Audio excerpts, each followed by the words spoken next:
Bonjour et bienvenue dans notre nouvelle formule d'info, Narbonnez-vous l'émission.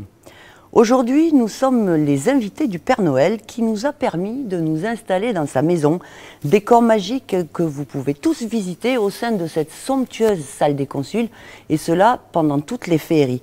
Et des féeries de Noël, il va en être question tout au long de cette émission. Nous commencerons par un tour sur la patinoire avec Audrey Subra, qui nous livrera tous les secrets de l'origine du patin à glace et recevra 2 patineuses narbonnaises bardées de trophées. Un poney sur le plateau, mais oui, Angélique Pétro nous amènera dans une maison de retraite où les poneys de Roxane Barrault font briller les yeux des résidents.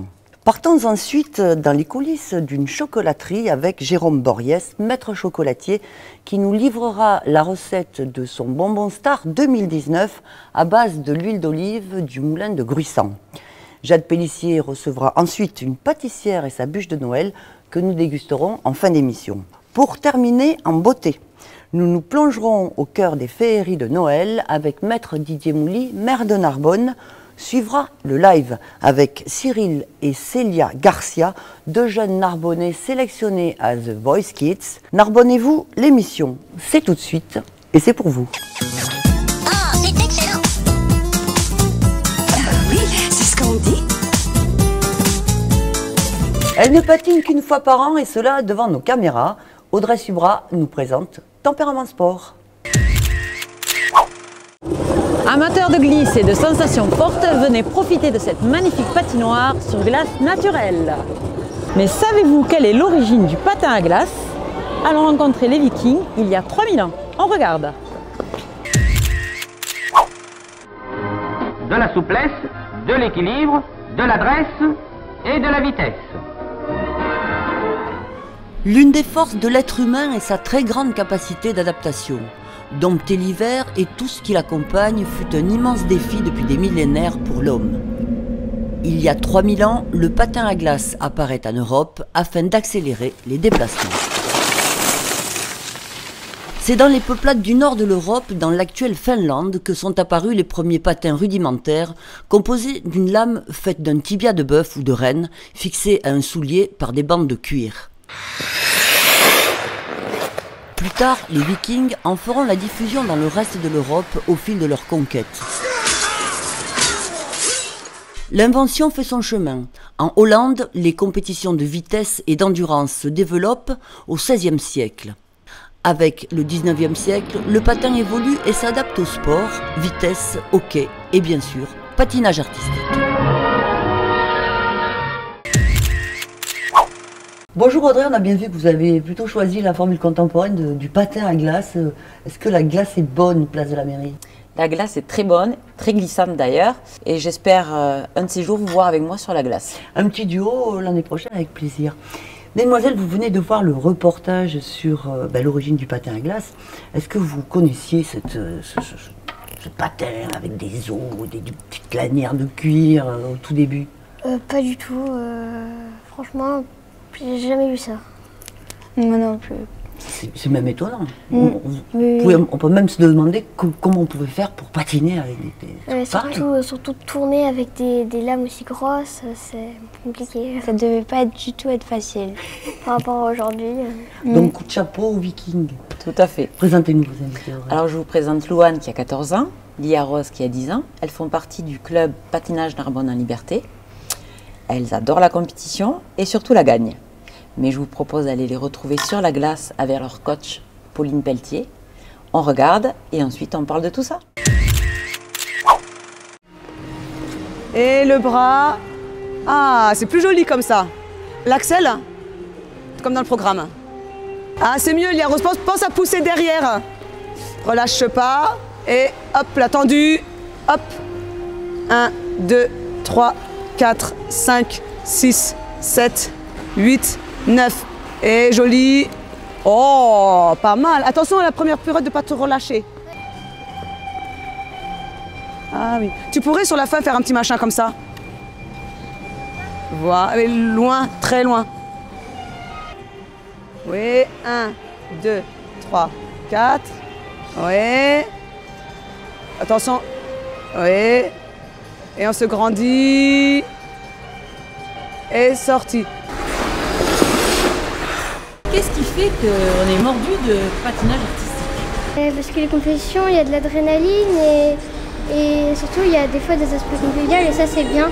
C'est aux compétitions aussi, mais bon après c'est bien aussi parce que on partage aussi des moments avec les copains et les copines. J'aime le froid, j'aime la glace et j'aime le contact avec les enfants, essayer de transmettre une passion. On est mordus en fait.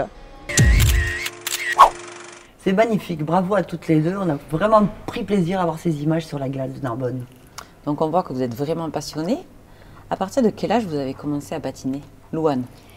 J'ai commencé à 5 ans et c'est depuis mes 5 ans que j'ai continué, je me suis jamais arrêtée. D'accord. Et pour toi, Lia Rose? Depuis mes 4 ans et j'ai continué jusqu'à mes 10 ans et ce qui est bien c'est que même quand on n'a plus trop le niveau, ben, quand même on continue. Il y a une vraie amitié avec l'équipe, avec les filles avec qui vous patinez peut-être? Oui, beaucoup, surtout les moments en compétition de ligue, surtout, parce qu'on est tous ensemble, des fois on joue et c'est vraiment bien. D'accord, donc des prochaines compétitions peut-être? Oui, on va aller à Castres en janvier. Le 26 et le 27. Pour quel niveau donc là? Pour moi, la pré-bronze, essayer d'avoir ma médaille et surtout d'aller au championnat. Moi, ce sera pour atteindre la médaille de l'argent et pour ensuite avoir la possibilité de continuer. De beaux objectifs alors. C'est ce qu'on vous souhaite, de continuer, d'aller bien plus haut. En tout cas, merci à toutes les deux. Nous allons vous suivre de très très près en 2019. Une invitée spéciale sur ce plateau, c'est ce que nous a promis Angélique Pétro pour sa rubrique Animaux. Elle habite aux écuries de Roxane Barrault, à Coursan, avec 15 autres amis. Vous pouvez la rencontrer sur les barques et durant toutes les féeries. Lollipop est une voyageuse, elle est invitée partout. Nous l'avons rencontrée dans une de ses activités préférées, on regarde.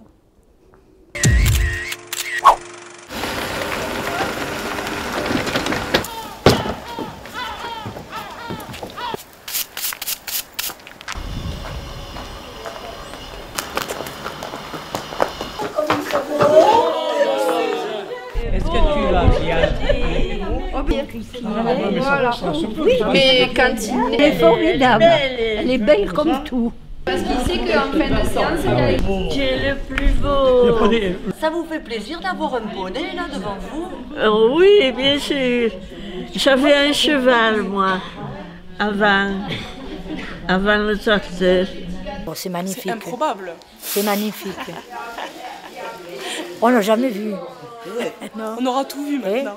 On a essayé de mettre une intervention en place. Avec l'été, ça a été un petit peu compliqué, mais on a enfin réussi à faire justement cette première visite. On espère que ça va se reproduire parce que, vu le succès que cela remporte, c'est vraiment un intérêt pour les résidents de manière plus sérieuse, on va dire.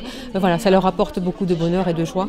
Et donc, c'est ce qui est recherché aussi pour nos résidents. Il va venir vers vous. Marie-Pierre, notre invitée surprise Lollipop, avait envie de faire un peu de télévision. Mais c'est sa propriétaire Roxane que je voulais vous présenter. C'est fabuleux ces rencontres avec les seniors et vos poneys. Comment vous est venue l'idée? J'ai voulu tenter l'expérience avec le contact avec l'animal et les résidents et elle s'est relevée très positif. Les maisons de retraite ont eu aussi une demande à un moment pour tenter cette expérience? Oui, on travaille beaucoup avec pratiquement toutes les maisons de retraite de Narbonne, voilà, et aux alentours. Le contact entre le poney et les résidents sur les visages des personnes âgées. Ils sont illuminés. Oui. On le voit très bien au travers de ce reportage. Oui, oui. Je suppose qu'il faut une éducation douce, particulière, pour que les poneys, vos chevaux, soient autant en confiance et respectent autant les personnes, quoi. Alors j'ai l'habitude quand même de travailler avec de nombreux publics, donc les enfants, donc c'est vrai que la cavalerie, il faut que les poneys soient doux et sages, voilà. Mais il y a un ressenti entre vraiment la personne âgée et l'animal, et c'est ça qui est magnifique. Ah oui, ça c'est très bien vu. En tout cas, merci beaucoup Roxane.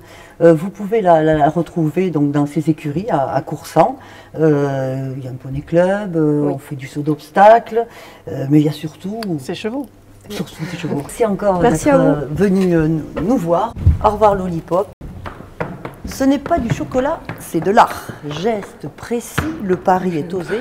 Retrouvons Jade Pélissier pour la recette d'un bonbon pas comme les autres. C'est notre Narbonne en cocotte. Nous voici dans une chocolaterie narbonnaise, donc le temps du chocolat. Nous allons découvrir des petits chocolats de Noël, des petits chocolats qui sont faits à base d'huile d'olive du moulin de Gruissant. Et nous allons découvrir la recette avec Jérôme. Donc déjà, je vais vous montrer la première étape, c'est le moulage des demi-sphères. Donc je vais garnir mes moules avec un chocolat d'origine pure Équateur. C'est un chocolat qui a une note très cacaotée et des arrière-goûts de poivre qui vont s'allier parfaitement avec l'huile d'olive. Ça cristallise vite. Voilà. On va garnir nos demi-sphères. C'est une émulsion de crème fraîche, de chocolat blanc et d'huile d'olive. J'ai choisi le chocolat blanc parce que ça apporte une texture très onctueuse et un peu de sucré qui manque à l'huile d'olive. Moi je suis parti sur un apprentissage de pâtissier. À l'époque c'était sur 2 ans. Et après je suis parti, je suis compagnon du devoir du Tour de France. J'ai fait mon Tour de France dans plusieurs villes en France. Et après, le métier de pâtissier, comme on faisait du chocolat, c'est une matière qui m'a plu, donc je me suis lancé exclusivement que dans le chocolat. C'est bon là? C'est bon. Donc là, je tourne et je tape. On tape autant, voilà. Juste un. Retourner et taper un coup sec sur le marbre. Voilà, c'est bon. Très bien. Bon, ils ne sont pas tous partis, mais voilà. La petite boîte. Voilà, et je vous retrouve tout de suite sur le plateau pour les déguster. Donc voici les fameux petits bonbons en chocolat, ainsi qu'un petit coffret de chocolat toujours pour l'équipe. Tout de suite, place à une douceur de circonstance, la bûche de Noël, et je me tourne vers Roxane, gérante de la pâtisserie La Note Sucrée à Narbonne, qui n'est pas venue les mains vides. Effectivement, Jade, je vous ai apporté une des créations que nous allons faire pour la fin d'année. Mais d'ailleurs, vous êtes un petit peu au courant. Nous sommes au courant parce que nous avons embarqué nos caméras, comme des petits espions, pour aller attraper la recette des 3 bûches préparées spécialement pour Noël. C'est tout de suite, on regarde. Donc là, on commence, on fait une crème anglaise, donc, pour pouvoir monter.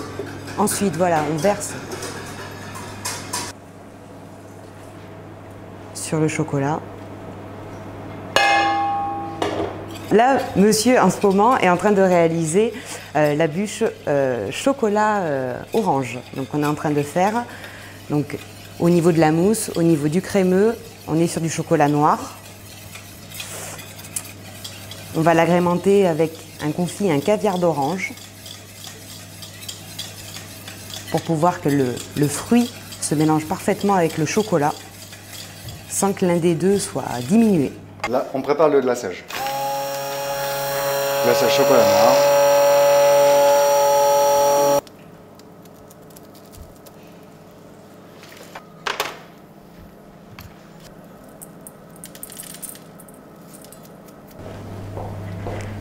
Donc là, on va commencer la décoration de la bûche. Donc là, on est sur une bûche pour 4 à 6 personnes. Donc c'est quand même copieux au niveau des parts. Donc là, on est sur des décorations en chocolat. Donc on branche PCB, on est sur une couleur un petit peu cuivrée pour rappeler un petit peu l'orange. On finit par des morceaux de quartier d'orange confite. Notre petit macaron pour la société, la note sucrée. Là, vous avez une bûche qui est complètement finie, prête à être vendue. Alors Roxane, est-ce que nous avons su bien capter l'esprit de la bûche? Ah oui, tout à fait. Mais c'est pas pour autant que je vais vous donner la recette. Alors expliquez-nous un petit peu l'origine de la bûche de Noël. L'origine remonte au Moyen-Âge, où on avait l'habitude de faire brûler une bûche pour apporter prospérité, pour apporter bonheur au foyer. Et petit à petit, on a décidé d'en faire un dessert, d'où la bûche de Noël, qui était à base de crème au beurre, de choses très copieuses. Et petit à petit, elle s'est modernisée avec des mousses de fruits, des mousses de chocolat, des choses beaucoup plus légères, mais toujours un moment de partage et de convivialité à la fin d'un repas comme Noël. Pour justement partager un moment de convivialité à la fin de cette émission, je vous remercie beaucoup Roxane, Jade, de tous ces délices sur la table. Pour l'heure, il nous fait le plaisir d'être en notre compagnie, Maître Didier Mouly, et maintenant notre invité. Monsieur le maire, merci d'être avec nous dans cette maison du Père Noël. On va parler avec vous des féeries. Nous vous avons suivi le temps d'un après-midi au cœur de ces féeries, de vos féeries. On en parle tout de suite après. On regarde. Bonjour. Ça va, ces féeries vous plaisent? Oui. Oui. Et les marrons, vous les aimez? Pas la castagne, hein, mais les marrons chauds. Là, on va en acheter, oui. Vous savez comme il fait bon là? Ça sent bon en plus. Quand on arrive, on a envie d'en manger. Avec vous. Oh, avec plaisir, avec plaisir, avec plaisir. Merci à vous. Bonjour, ça se passe bien depuis que samedi dernier? Oui? Pour le moment, ça va. Bon, c'est bien. Allez, bon après-midi. Oh, bonjour. Monsieur le maire. Ça va? Ouais. Ça va, mon époux. Bonjour, enchanté. Félicitations. Bonne fête en fin d'année. Voici, ça fait 4 $, fait 5 euros. Fait 4 euros, 5 euros. C'est pour faire croire qu'il est Canadien. On est au Québec. Tu en veux un peu plus? Doucement, attention. Et ça fait 9, 3, 6, 9, 12. Tu l'as goûté le sirop d'érable? Vous avez un très joli stand des chalets. Et j'espère que les passants sauront l'apprécier et répondre à vos offres. C'est magnifique. Oh bonjour jeune homme. Ah oui, de bonne humeur aujourd'hui. Hein. Ah oui, t'es en forme, hein, t'es en forme. Oh, bah, ils sont en forme aujourd'hui les petits. C'est magnifique, hein. Entre les sucreries et les bonnets, c'est splendide, madame. Ouais, très coloré, c'est ce qu'il faut pour Noël. Ouais, je lui ai dit ce matin. Je lui ai dit. Tu as vu les belles photos qu'il a fait? Salut, comment tu vas? Bien? Ouais, toi. Ouais. En forme? Ça me fait toujours plaisir de te voir. Moi aussi. Ça va le Racing? Merci madame. Merci. Alors bon, on ne fait pas 3 mètres sans qu'on vous salue, qu'on vous demande un selfie. On voit les Narbonnais qui sont très souriants. Vous ressentez cet esprit de Noël qui est quand même assez dégagé, léger au sein des féeries? J'étais accompagné aussi de madame Evelyne Rapina, adjointe en charge de l'animation, qui elle aussi est une mère pour tous ces enfants que l'on croise et que l'on rencontre. Et donc c'est un véritable plaisir de participer à ce village de Noël. Les féeries, ça enchante tout le monde, les couleurs, les lumières, et puis les animations qui ont été mises en place. Tout à fait. Alors ça fait 3 ans que ces féeries ont été créées, concoctées, imaginées. Est-ce que vous avez gardé votre âme d'enfant, monsieur le maire? On est tous avec l'âme d'enfant, que ce soit pour les feux d'artifice, ou pour les manèges, ou pour les pommes d'amour, les barbes à papa. C'est toujours les souvenirs qui reviennent et qui permettent de voir la vie sous notre angle, sur notre côté. Et puis, comme je le disais, les couleurs sont là pour aussi ajouter à cette âme d'enfant le retour à ces souvenirs quand on était en train de profiter pleinement de ces fêtes de Noël. Tout à fait. Alors, monsieur le maire, on a vu qu'un grand nombre de services municipaux se mobilisent pour que ces féeries existent, et notamment le service animation, drivé par Evelyne Rapina, que l'on a vu déambuler avec vous sur les féeries. Donc c'est une véritable aventure collective, ces féeries qui attirent des milliers de curieux. Tous les services de la ville sont au service de la collectivité et de l'ensemble des Narbonnais. Il est normal qu'ils participent à la mise en place des féeries de Noël, et en même temps pour eux de revenir avec leur famille. C'est aussi une satisfaction du plaisir donné et transmis à l'ensemble des touristes, des visiteurs ou des Narbonnais. C'est donc une œuvre collective dans l'intérêt collectif. Alors, monsieur le maire, restez surtout avec nous parce que nous allons goûter ces bûches dans pas trop longtemps. Je vous rappelle que les féeries se prolongent jusqu'au 6 janvier avec en point d'orgue la grande parade du Père Noël du 24. Vous pourrez retrouver ce programme très complet dans tous les lieux publics et chez vos commerçants. Elle a intégré l'équipe de Jennifer jusqu'au Battle. Elle a intégré le projet Kitco et enregistré un album dont les fonds sont entièrement reversés au Téléthon. Voici Célia, 16 ans. Il a intégré l'équipe de Patrick Fiori. Il forme un groupe avec son frère et sa sœur. Cyril, 14 ans, a de grands projets. Ils sont nos Voice Kids et nous interprètent All I Want for Christmas. just want you for my own, more than you could ever know. Make my wish come true. Merci à tous de nous avoir suivis. J'en profite aussi pour remercier tous les commerçants d'être de fidèles partenaires, voire générique de fin. Profitez bien des féeries. On se retrouve au printemps dans une spéciale plein air. Au revoir et à très vite. Au revoir et bonne féerie à tous. There is just one thing I need. Don't care about them.